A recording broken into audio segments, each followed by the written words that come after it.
កែតម្រង់រដ្ឋបាលសាធារណៈមិនត្រឹមតែជាការពិនិត្យសុខភាពនៃប្រព័ន្ធរដ្ឋបាលសាធារណៈតែប៉ុណ្ណោះទេថែមទាំងជាការថែរក្សាសុខភាពនិងការបំពេញសុខភាពតាមរយៈការបន្តហ្វឹកហាត់បង្កើនសមត្ថភាពនៃប្រព័ន្ធរាងកាយការហាត់ពត់លុតដំបង្កើនកម្លាំងកំណត់រូបរាងកាយនៃរដ្ឋបាលសាធារណៈមិនឲ្យរីកប៉ោចនោះជាការកំណត់និងការអនុវត្តអភិក្រមការពង្រឹងជាជាងពង្រីកនិងការរៀបចំផ្ទះឲ្យរៀបរយ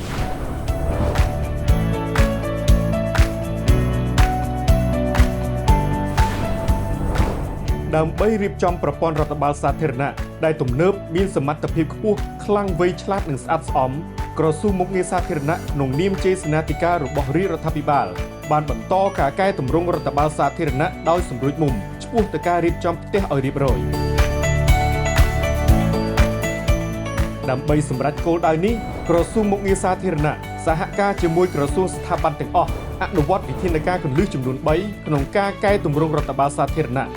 រាប់តាំងពីនិវិនវត្តនៃការកែលម្អប្រព័ន្ធជ្រើសរើសនិងគ្រប់គ្រងមន្ត្រីចូលបម្រើការងារក្នុងរដ្ឋបាលសាធារណៈផ្អែកលើសមត្ថភាពនិងចំណេះជំនាញពិតប្រាកដការពិនិត្យឡើងវិញរចនាសម្ព័ន្ធនិងការវិភាគមុខងារដែលធានាមិនឲ្យមានការជន់ត្រួតភារកិច្ចឬមុខងាររវាងស្ថាប័នរួមទាំងការបង្កើនសមត្ថភាពមន្ត្រីនិងការលើកទឹកចិត្តដល់មន្ត្រីដែលសម្រេចបានសមិទ្ធកម្មជាក់លាក់ពិតប្រាកដគិតត្រឹមដំណាច់ឆ្នាំ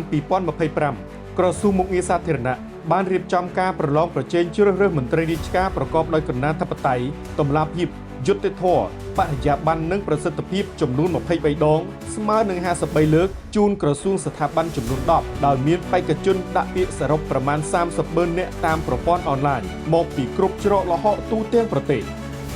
ទាំងនេះជាការផ្ដល់យុត្តិធម៌សង្គមនិងការផ្ដល់ឱកាសជូនប្រជាជនវ័យក្មេងជាពិសេសយុវជនចូលរួមប្រឡងប្រជែងក្លាយជាមន្ត្រីឈរលើអភិក្រមចប់ដោយមោទនៈធ្លាក់ដោយអស់ចិត្ត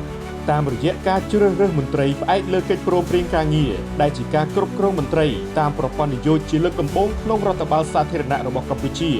ក្រសួងក៏បានចូលរួមដោះស្រាយស្ថានភាពនានាជាបន្តបន្ទាប់ក្នុងគោលដៅបម្រើសេវាសាធារណៈជូនប្រជាជនកាន់តែប្រសើរដូចជាការរៀបចំមណ្ឌលសុខភាពឲ្យមានមន្ត្រីយ៉ាងតិច7នាក់និង8នាក់និងការលុបបំបាត់ថ្នាក់ពីវេនថ្នាក់គួរព្រមទាំងចូលរួមដោះស្រាយបញ្ហាលើសខ្វះមន្ត្រីការពង្រីកមន្ត្រីជាមួយអភិក្រមរើសឲ្យចំបំពេញឲ្យត្រូវរក្សាឲ្យនៅតាមរយៈការពិនិត្យឡើងវិញការវិភាគមុខងារនិងរចនាសម្ព័ន្ធក្រសួងស្ថាប័ន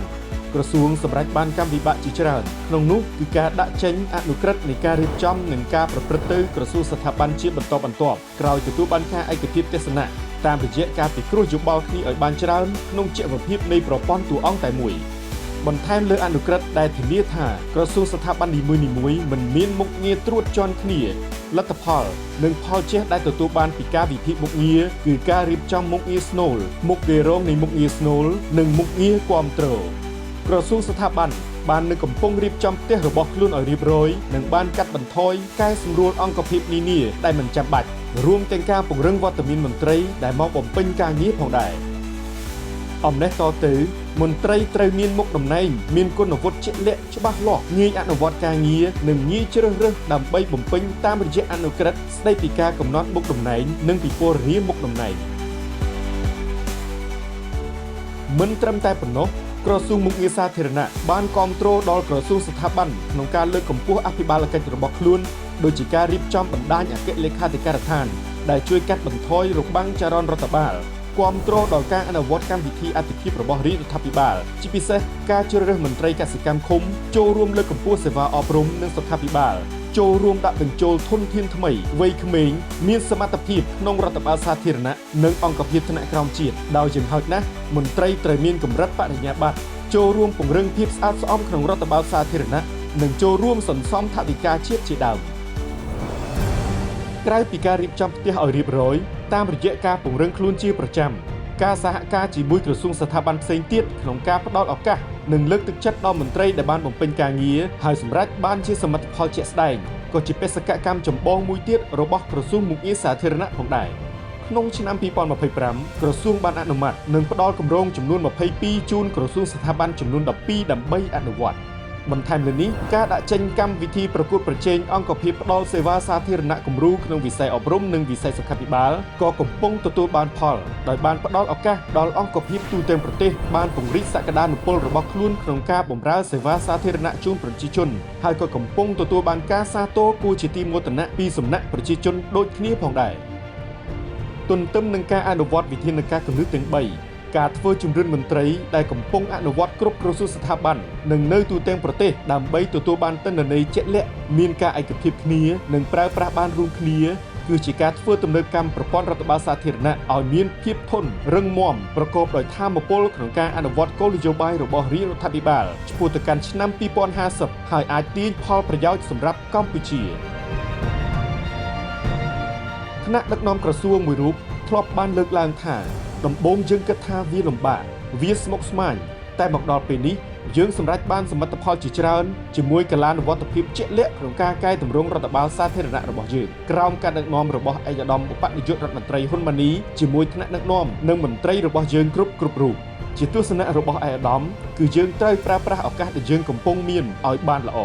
យើងត្រូវចាប់ផ្ដើមគិតចាប់ផ្ដើមធ្វើពីចម្ងាយជាមួយឆន្ទៈពិតប្រាកដនោះដំណោះស្រាយពិតជាមានទោះបីជាយើងសម្រេចបានការងារជាច្រើនរួមគ្នាក៏ពិតមែនតែយើងនៅមានបេសកកម្មនិងការងារជាច្រើនទៀតដែលត្រូវបន្តធ្វើជាមួយគ្នាកិច្ចការកែតម្រង់រដ្ឋបាលសាធារណៈមិនមែនជាកិច្ចការផ្ដាច់មុខរបស់ក្រសួងមុខងារសាធារណៈរឹងរឹតតែមិនមែនជាកិច្ចការដោយឡែករបស់កម្ពុជាតែឯងនោះទេតាមរយៈកត្តាជះពីខាងក្រៅការវិវត្តនៃភាពកាន់តែមិនច្បាស់លាស់នៃស្ថានភាពសកលការកែតម្រង់នៃបណ្ដាប្រទេសជាច្រើននិងការប្រកួតប្រជែងជាអន្តរជាតិកាន់តែប្រាប់យើងថាការបំពេញការងារប្រចាំថ្ងៃគឺមិនត្រូវបង្អង់ដៃហើយត្រូវតែរួមសហការគ្នាគ្មានខ្មីបន្តការកែតម្រង់ជាប្រចាំក្នុងជីវភាពនៃប្រព័ន្ធតួអង្គតែមួយការកែតម្រង់រដ្ឋបាលសាធារណៈនេះគឺមិនមានថ្ងៃបញ្ចប់ហើយជោគជ័យនៃការធ្វើកំណែតម្រង់ទាំងនេះគឺអាស្រ័យលើការចូលរួមទាំងអស់គ្នាការចូលរួមទាំងអស់គ្នានេះគឺដើម្បីជាតិនិងប្រជាជនរបស់យើង